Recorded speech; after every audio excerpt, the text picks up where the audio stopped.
कर दिया आपने, जमीन में जाए तो क्या कर दिया, हमारे नहीं है तो पाकिस्तान कर जाए, पाकिस्तान ले, अमीर साहब बोल रहे हैं पाकिस्तान जाने की। अगर डेंग साहब का एक मकान गिरा है, 10 मकान डेंग साहब के बनेंगे। क्या बात कर रहे हैं? अगर सरकार की तरफ से अगर कोई भी चीज दी जाती कई सोफा। अब देखो सरकार, देखिए मैं यहाँ कोई सियासी बयानबाजी नहीं करने आया हूँ। आप भी मौसम का मजा लीजिए, आप भी मौसम का मजा लीजिए।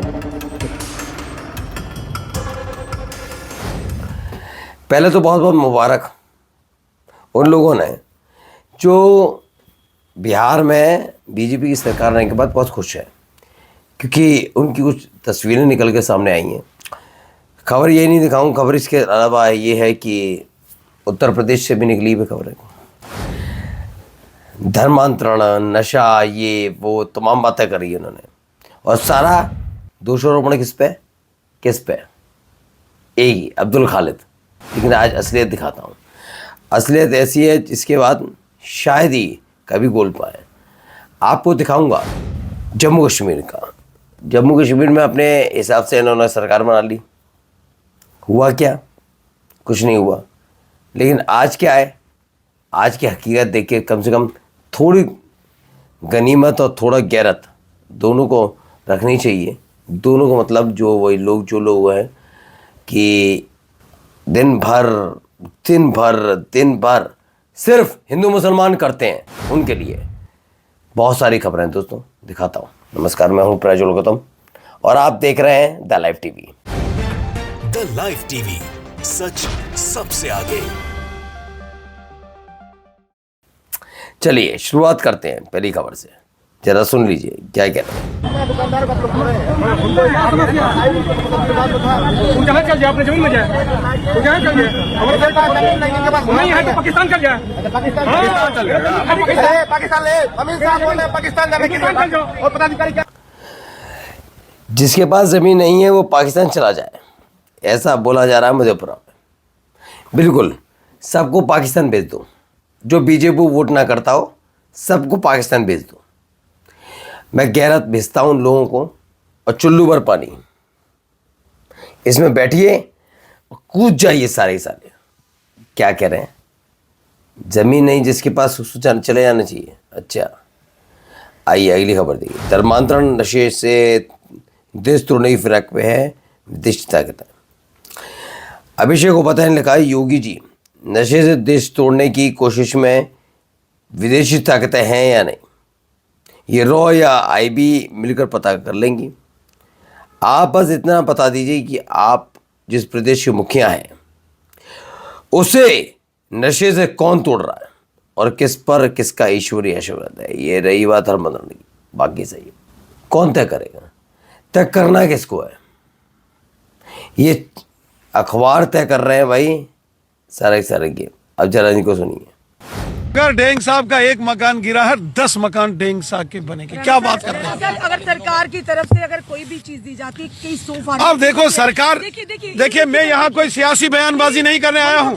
एक मिनट, चूंकि सरकार, अब इसमें सरकार किसकी है? जम्मू कश्मीर की चुनी हुई सरकार है। बुलडोजर लगा है तो कोई गवर्नर साहब ने बुलडोजर नहीं लगाया है। मैंने गवर्नर साहब से बात की है। गवर्नर साहब ने कहा कोई एलजी एडमिनिस्ट्रेशन की तरफ से बुलडोजर का ऑर्डर नहीं आया है। अब कहां से आया है? मैं यहां सियासत की बात नहीं करूंगा। मैं किसी के घर में आया हूं, किसी का हाल चाल पता लगाने आया हूं, और मैं यहां कोई सियासी बयानबाजी करने के लिए नहीं आया हूं। सियासत करने के बड़े मौके हमें मिलेंगे, वहां सियासी सवाल पूछे जाएंगे, आज नहीं। उन लोगों के मुंह पर तमाचा जो भाईचारे को। इस आदमी की फैन होती जा रही हूँ कविशेष। ये जम्मू कश्मीर के भाजपा मंत्री रविंद्र रैना है। पत्रकार अरफाज डैंग का घर गिरा तो रविंद्र रैना ने कहा कि एक घर गिरा तो हम 10 घर देंगे। जो भी है, लेकिन फिलहाल सवाल तो पूछना पड़ेगा ना, गिराया किसने, घर गिराया किसने, ये तो सवाल पूछना पड़ा है। चलिए अगली खबर पे आते हैं। चलिए मध्य प्रदेश लेकर चलता हूँ जहाँ बीजेपी सरकार है। ये सौरभ है। मध्य प्रदेश में यातायात पुलिस में मामूली आरटीओ कांस्टेबल है, बहुत अच्छी बात है। 7 साल के कार्यकाल में कड़ी मेहनत के दम पर थोड़ी सी संपत्ति जुटाई थी कि तभी रेड पड़ गई। इनके पास से मात्र 52 किलो सोना बरामद हुआ, बहुत अच्छी बात है। 274 किलो चांदी बरामद हुआ, अच्छी बात है। 150 करोड़ की दुबई की कोठी बरामद हुई, बहुत अच्छी बात है। मछली फार्म बरामद हो गया, बहुत अच्छी बात है। 500 करोड़ की अन्य संपत्ति भी बरामद हो गई। क्या रामराज है, यही तो रामराज है ना। कितना रामराज है, इससे ज़्यादा कुछ चाहिए क्या किसी को भी। वही बात अलग अलग तरीके से लिखी जा रही है। खैर आइए, या आप घुटते रहिए, मोदी जी की बात भाषा शैली सुन लीजिए। आप भी मौसम का मजा लीजिए।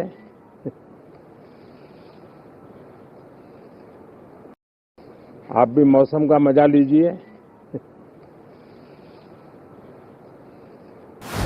तो मौसम का मजा लीजिए, किस बात का? दिल्ली में। और दिल्ली में किस लिहाज से लीजिए, किस लिहाज से?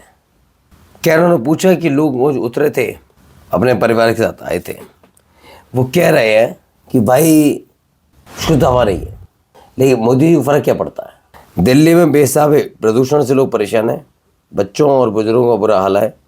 खांसी, जकड़न, सिर दर्द, आंखों में जलन, इसका समाधान ढूंढने के बजाय प्रधानमंत्री मोदी ने सत्र शुरू होने से पहले मीडिया से कहा मौसम का मजा लीजिए। लेना चाहिए, मोदी कहने तो अच्छी बात होगी। आइए अगली और खबर देखिए, क्या खबर है? खबर देखिए, द क्रेडिबल। मोदी सरकार ने संसद में कहा पिछले 10 साल में भारत से कितना कालाधन विदेश भेजा गया, इसका कोई रिकॉर्ड नहीं है, होगा भी नहीं। ये बड़ी बात थोड़ी ना है यार। पता नहीं कैसी कैसी खबरें निकाल के लाते हैं द क्रेडिबल वाले। कहाँ से आएगा? कोई डेटा है ही नहीं, पक्का नहीं है। कोई डेटा कहाँ से आ जाएगा? अशोक पांडेलाल अलग से ज्ञान दे रहे हैं, पता तो इन्हें कुछ भी नहीं है, लेकिन बातें ऐसी जैसे दुनिया का हर पत्ता इनसे पूछ कर हिलता हूँ। इन्हें पता ही नहीं है, बहुत सीधे आदमी है, संत हैं भाई। तभी तो कहा था, इन्होंने क्या कहा? झोला उठा के निकल जाएंगे। कहा था ना, झोला उठा के निकलने तैयार है। यही इनका खेल है। अदरवाइज इनके पास क्या है बता दी, एक एक चीज़ बता दी इनको जिनको पता हो। चलिए अगली खबर देखिए। एक तस्वीर निकलती है, गोदी मीडिया आपको अच्छी घटना नहीं दिखाएगी। प्रोफेसर इलाहाबादी कहते हैं झारखंड के पाकुड़ जिले में एक घटना सामने आई। अच्छा क्या आई?